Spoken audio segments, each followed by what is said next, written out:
So we're with two more international participants in this week's AMS annual meeting, and why don't you guys just tell me a little bit about who you are and what you've been finding out this week about weather and climate communications. Okay, my name is Albert Martis. I'm from the Netherlands Antilles, island of Curaçao, and I came here to participate in both the international session of the AMS and also the AMS session itself.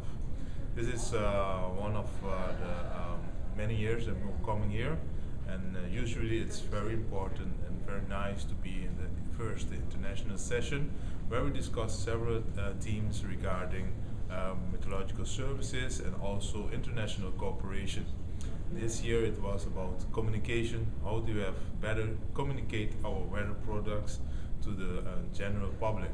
And that is actually right now we're going back to have a wrap-up session where we discuss what are the different ideas and also what were the different aspects during the AMS itself that we can help us at home regarding with this experience, what we can do this year with the communication process in our islands.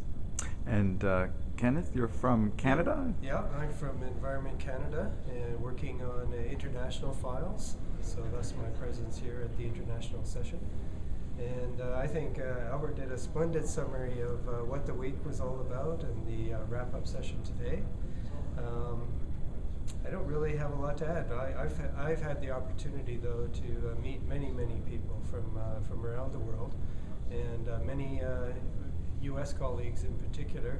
So a lot of my time has been spent in bilateral type discussions and trying to advance some of the initiatives that we're working on between Canada and the U.S. with Environment Canada and NOAA and NASA and other agencies.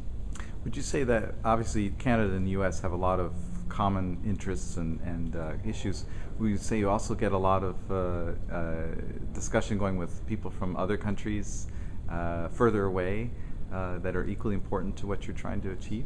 Oh, very much so. And in fact, it's these kind of discussions Albert and I have had, for example, on various Caribbean and Canada initiatives, and in the context of the WMO, that are really advancing some of our mutual interests. What would you say is the biggest common interest that you've found in terms of the communication questions this week?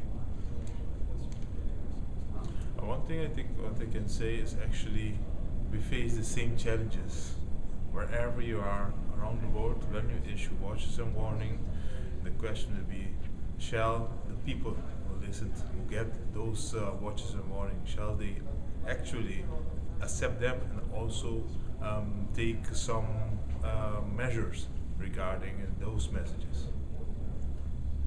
Was this a particularly good theme this year for discussion among international topics? Or I know next year's theme is going to be technology. That could also be very applicable to international discussion. Very interrelated, aren't they? The two themes, and I think this is a good segue into next year's theme.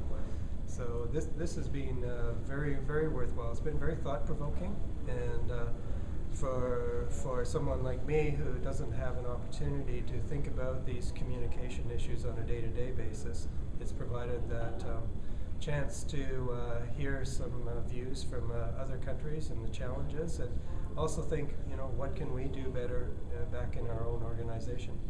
Well, have a good rest of the week and safe travels home, and look forward to seeing you next year. Thank you. Okay, thank you very much.